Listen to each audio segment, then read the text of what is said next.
11th class का हम पिछली वीडियो में हमने फंक्शन को डिस्कस किया था। फंक्शन में क्या होता है, अगर सपोज़ आपका ये ए एक सेट है या आर सेट है और दूसरा भी ए है या बी है, तो फंक्शन कैसे होगा। जब आपका यहाँ ए है, इधर बी है, इधर सी है, 1 2 3 4 है। अगर आप एफ यानी इधर आप सपोज़ एफ ऑफ एक्स कुछ है एफ, तो अगर आपका एफ ऑफ ए आप लेते हो इज इक्वल टू सपोज़ वो 1 आता है। आप ए पुट करते हो एक्स से, अगर आपका कोई एफ ऑफ एक्स समथिंग है, f of x is equal to आपका सपोज़ मान के चलते हैं कोई भी है, आगे f of x equal to 2x + 3 है या कुछ भी है, ये 2x + 3 ले लो। इसको हम ऐसे कर सकते हैं कि आपने इनपुट करना है, आपने x को इनपुट करना है, x की जगह आप यहाँ पुट करेंगे ये जो वैल्यूज होंगी। या इसको हम ऐसे भी कर सकते हैं, सपोज़ हम पहले यही लिखेंगे, आप ऐसा करेंगे, आप लिखेंगे ए, ये ए वाला लिखेंगे आप 1 2 3 4, इधर आप लिखेंगे बी में सपोज़ आप इसको लिखेंगे 5, ठीक है, फिर 7 लिखेंगे, फिर 9 लिखेंगे, वगैरह वगैरह ऐसा लिखेंगे। अगर ये आपका एफ है, सपोज़ आपने एफ ऑफ एक्स सपोज़ यहाँ लिखा है आपने 2x + 3, इधर x की वैल्यूज़ हैं और इधर y की वैल्यूज़ आती हैं। y को हम f ऐसे भी y is equal to fx भी लिखा जाता है, ठीक है। तो यहाँ पर क्या मसला है भाई, अगर आप ऐसा करेंगे, आप यहाँ पुट करोगे x की जगह 1, यानी आपने 1 किया, f ऑफ 1 क्या आएगा, यह आएगा 2x जगह 1 किया आपने +3, 2 1 = 2 + 3 इज इक्वल टू 5। तो देखो 1 को आप कहाँ 5 कर रहे हो, ठीक है। फिर आपने एफ ऑफ 2 निकाला, यानी अब आप इनपुट कर रहे हो एफ ऑफ एक्स के अंदर 2 पुट करे हो, यहाँ पुट करे हो 2, तो आउटपुट क्या आता है, ये सपोज़ आएगा 2 जब आपने किया 2 × 2 + 3 that is 4 + 3 is equal to 7, तो 2 7 के साथ जा रहा है, ठीक है, वगैरह वगैरह। यानी यहाँ आपने यहाँ याद रखना है कि ऐसा नहीं है, अगर आपका एफ ऑफ 1 क्या आ गया 5 और फिर आपका एफ ऑफ 1 दोबारा कोई 7 आ जाए, यहाँ पॉसिबल ये नहीं है। यानी आपका 1 5 भी ऑर्डर्ड पेयर बने और 1 7 भी ऑर्डर्ड पेयर, तो यहाँ इसको फंक्शन नहीं बोलेंगे। रिलेशन हो सकता है लेकिन फंक्शन, ये मैंने कल भी आपको बताया था। हाँ ऐसा है, अगर आपका ऐसा फंक्शन है f of x is equal to x, आप 1 कर रहे हो, या f of x equal to 5 है, सपोज 5 है, f of x equal to 5 है, आप 1 कर रहे हो, एफ ऑफ 1 कर रहे हो, इधर एक्स है नहीं तो 5 आएगा, एफ ऑफ 2 कर रहे हो तो 5 आ रहा है, एफ ऑफ 3 कर रहे हो तो 5 आ रहा है, क्योंकि यहाँ है नहीं एक्स की वैल्यू, तो लिहाजा कांस्टेंट फंक्शन होगा। अभी आपको ग्राफ से मैं समझाऊंगा। तो ये ऐसे बनेगा, सपोज़ आपने 1 2 3 4 लिख रहे हो आप, तो यहाँ आपका कुछ भी है, सब कुछ है इसमें, बहुत से नेचुरल नंबर हैं, लेकिन यहाँ 5 भी साथ में है, क्योंकि आपने f of x equal to 5 के फंक्शन का ग्राफ आप ये मैप बना रहे हो इस तरीके से। तो यहाँ ये ए है, यहाँ ये बी है, तो देखिए 1 पुट करोगे, फिर 2 पुट करोगे फिर भी 5 आएगा, 1 पुट करोगे फिर भी 5 आएगा, 3 पुट करोगे फिर भी 5 आएगा, 4 पुट करोगे फिर भी 5 आएगा। ये फंक्शन है, इट इज़ ए फंक्शन। लेकिन यहाँ पर ऐसा नहीं है कि एफ ऑफ 1 भी 5, एफ ऑफ 1 फिर 7, यानी अगर 1 है तो वो भी 5, 1 है तो वो भी 7, ये पॉसिबल नहीं है, ये आपका फंक्शन नहीं हो सकता। ये मैंने कल भी आपको कराया है। देखिए यहाँ पर ऑर्डर्ड पेयर क्या बनेंगे, 1 5 2 5 3 5 4 5, ये इस फंक्शन के ऑर्डर्ड पेयर हैं। लेकिन यहाँ आप देख रहे हैं फर्स्ट एलिमेंट आर डिफरेंट, इसी को बोलते हैं every element of domain have 1 and only 1 image in its range. तो ये आपका डोमेन होता है, ये आपका रेंज होता है, ठीक है। रेंज होता है जो आपके मैप्ड हों इसके साथ, किसके साथ फंक्शन, और ऐसा नहीं होगा फंक्शन, सपोज ये है ए बी सी, इधर है 1 2 3, ए भी मैच है इसके साथ, ठीक है, और बी मैच है इसके साथ, सपोज सी भी मैच है ए के साथ, ठीक है ना, नहीं सी है ही नहीं किसी के साथ मैच, यानी A1 है और B2 है, सी वाला है ही नहीं मैच। तो अगर इस सूरत में इसको हम फंक्शन बोलेंगे नहीं, क्योंकि आप पुट जब करोगे सी को पुट करना है, वो किसी भी सूरत में मैप्ड होना चाहिए, यहाँ कोई भी एलिमेंट खाली नहीं रहना चाहिए, किसमें, डोमेन के अंदर। जब तक डोमेन के सब एलिमेंट मैप्ड नहीं हो तब तक वो फंक्शन नहीं होता है। हाँ, यहाँ आप रेंज के अंदर या कोडोमेन जिसको हम बोलते थे रिलेशन के अंदर, मैंने कोडोमेन आपको पढ़ाया था, यहाँ 3 लेफ्ट हो सकता है, यहाँ 10 एलिमेंट होंगे, उनकी अलग से 2 ही इमेजेस आ जाएंगी, लेकिन हर एलिमेंट का जो है, हर एलिमेंट का जो है एक ही इमेज हो, हर एलिमेंट की एक ही, 2 नहीं हो, यानी 1 की 7 1 की 5, ऐसा नहीं, 2 इमेजेस नहीं होनी चाहिए। हर एक एलिमेंट की अगर एक ही हो तो चलेगा, लेकिन कहीं दो एलिमेंट की इमेज सेम हो, एक एलिमेंट की इमेजेस 2 आ जाएं, वो पॉसिबल नहीं है फंक्शन के अंदर। अलबत्ता तमाम एलिमेंट्स की एक ही इमेज आ जाए, तमाम एलिमेंट्स की अलग अलग एलिमेंट्स की एक ही इमेज आ जाए, वो पॉसिबल है, लेकिन कहीं एक एलिमेंट की 2 इमेज आ जाएं, वो पॉसिबल नहीं है, वो फंक्शन नहीं होता है। तो बहरहाल आगे जब आप पढ़ेंगे और फंक्शंस की टाइप्स को, वहाँ आपको सीधा पता चलेगा कि भाई फंक्शन की और कैरेक्टरिस्टिक्स, इसकी और प्रॉपर्टीज़ क्या है। एक और चीज़ आपको समझाना चाहता हूँ, वो आपकी पेज नंबर 37 पे, 36 पे आपको डेफिनेशन ऑफ ए फंक्शन है, 37 पे एक और डेफिनेशन नंबर 6 है। वहाँ पर क्या है, ए फंक्शन, वहाँ मसला है रियल वैल्यूड फंक्शन और रियल फंक्शन, ये 2 किस्म की फंक्शन होते हैं, रियल वैल्यूड और रियल वैल्यूड फंक्शन क्या होता है।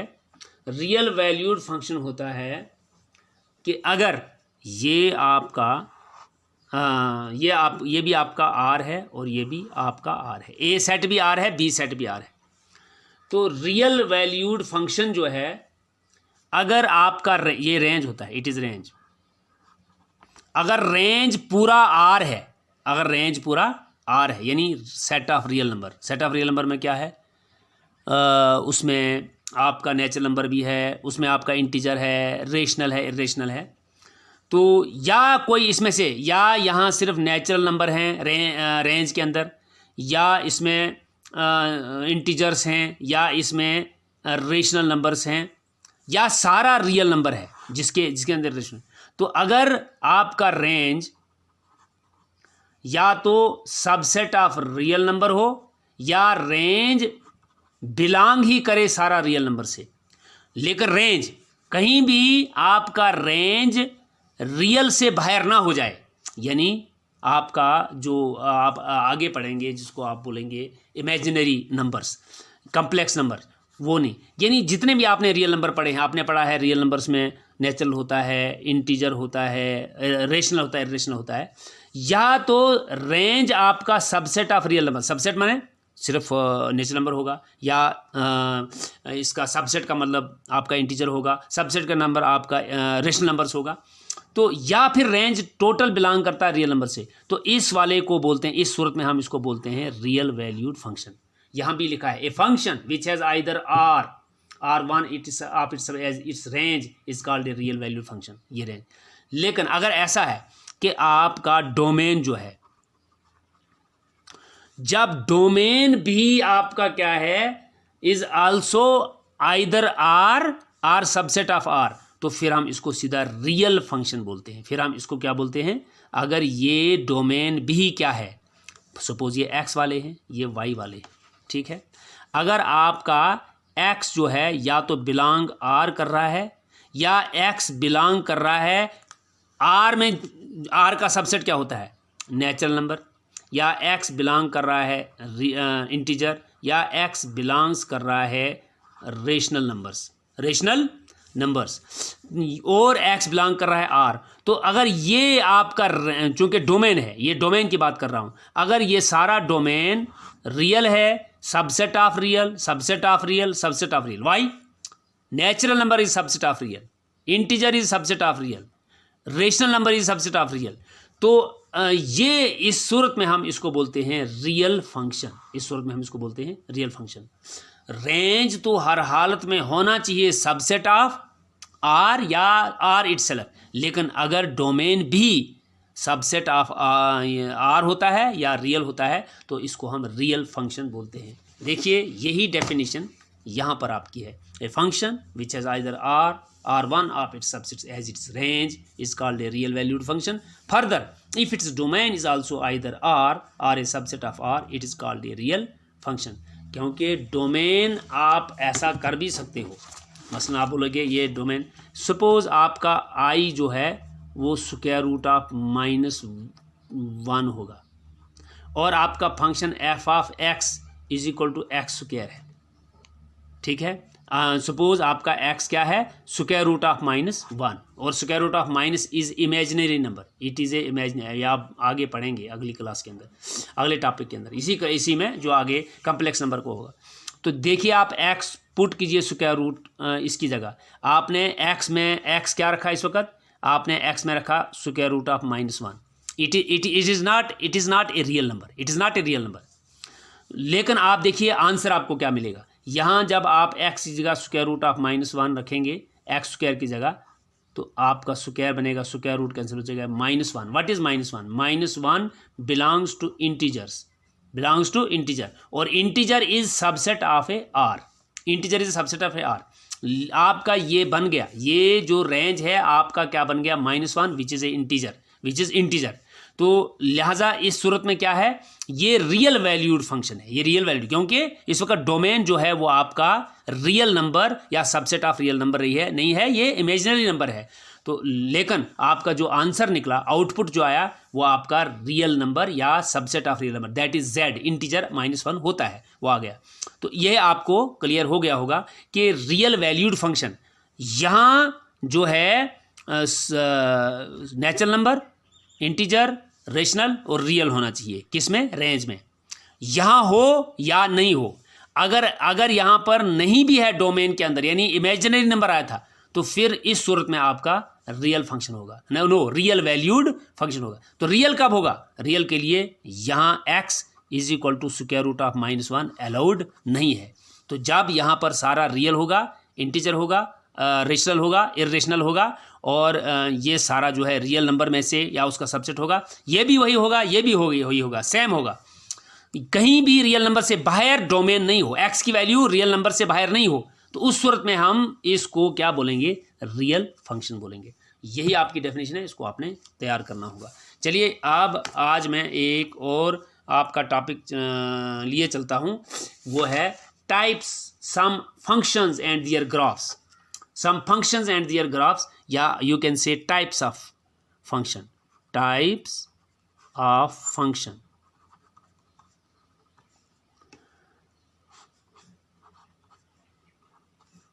तो यहाँ पर आपका पहला फंक्शन जो है वो है आइडेंटिटी फंक्शन, आइडेंटिटी फंक्शन।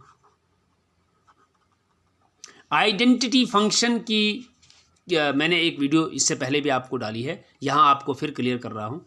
देखिए इस किस्म का function f of x equal to x, देखिए यहाँ मैं आपको समझाऊंगा। ये एक फंक्शन है, ये दूसरा फंक्शन है। सपोज हम इसको r टू r ले रहे हैं, r टू r, यानी ये भी रियल नंबर है और यहाँ भी रियल नंबर है, f x equal to x। और आपको मैंने बोला है कि यहाँ जो भी आते हैं नंबर वो आते हैं x1, x2, x3, x4, जो भी आएगा यहाँ पर आएगा y1, y2, y3, यानी y, यहाँ जो रेंज जो है उसको आप y लिख सकते हैं, और रेंज को y का मतलब है f ऑफ x भी आप इसको लिख सकते हैं, ठीक है। चलिए अब जब आप सपोज कोई भी एलिमेंट डालते हैं, सपोज आपने f ऑफ x की जगह यहाँ x1 आपने 1 लिया, 1 आप डालते हैं तो आगे 1 है तो 1 आएगा, यहाँ 1 था, यहाँ आपने 1 डाला, इधर भी 1 आ गया, ये मिल गया है, ये ऐसे आ गया। सपोज ये एफ फंक्शन है, देख लीजिए आप। अब आपने क्या किया, आपने x इज इक्वल टू 2 लिया, यानी x2 आपने 2 लिया। तो देखिए यहाँ जब आप 2 डालेंगे, f ऑफ 2 आगे भी 2 है तो 2 आ जाएगा, 2 आ गया भाई, तो 2 2 के साथ मिला।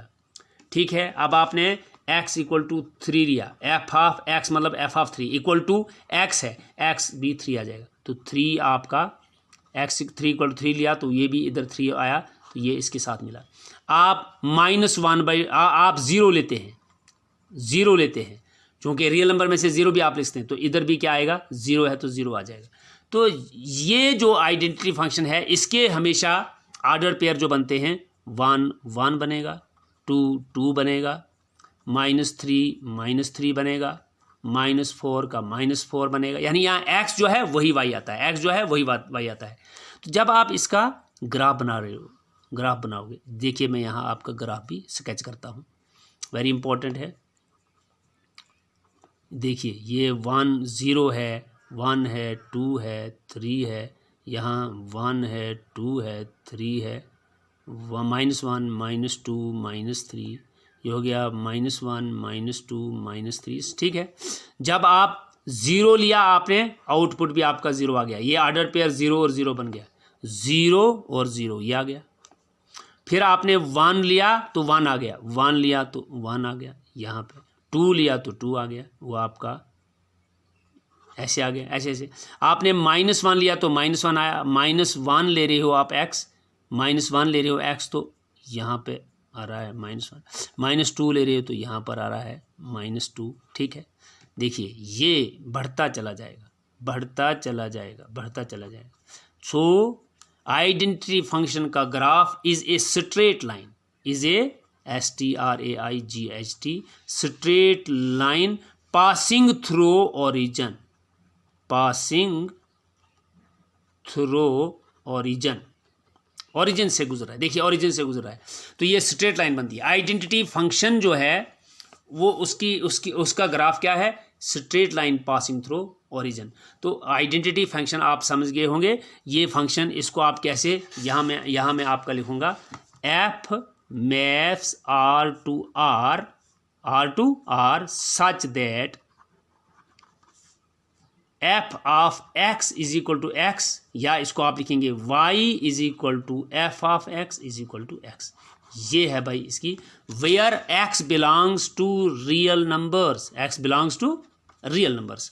तो आपका x जो है इसमें क्या है, रियल नंबर्स हैं, और आपका आउटपुट भी रियल नंबर आ रहा है।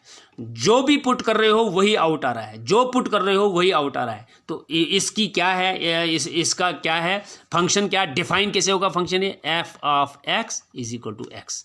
ये है आपका आइडेंटिटी फंक्शन। तो मुझे पूरी उम्मीद है आप इस वीडियो को 2-3 बार जब पढ़ेंगे, सुनेंगे, देखेंगे, ट्राई करेंगे इस पे रफ पे, तो आपको ये सारा क्लियर हो जाएगा। तो फंक्शन से मुतल्लिक कुछ चीज़ें आज मैंने और ऐड की, और आज मैंने आपको बताया real valued function. Real valued function होता है जिसका रेंज या तो रियल नंबर में से आए या फिर सबसेट ऑफ रियल नंबर हो। और रियल फंक्शन क्या होता है, दोनों, डोमेन और रेंज, डोमेन और रेंज दोनों जो हों वो या तो रियल नंबर में से हों या सबसेट ऑफ रियल नंबर्स हों। ये है फ़र्क रियल वैल्यूड फंक्शन और रियल फंक्शन में। और आज मैंने आपको आइडेंटिटी फंक्शन का ग्राफ भी सिखाया, और आइडेंटिटी फंक्शन होता कैसे है, f of x equal to x, ये इस तरह से लिखा जाता है।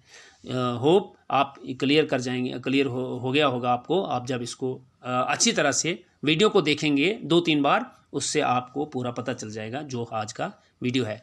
और इससे आगे जो आपके फंक्शंस हैं, टाइप्स ऑफ फंक्शन हैं, उनको हम नेक्स्ट वीडियो में करेंगे।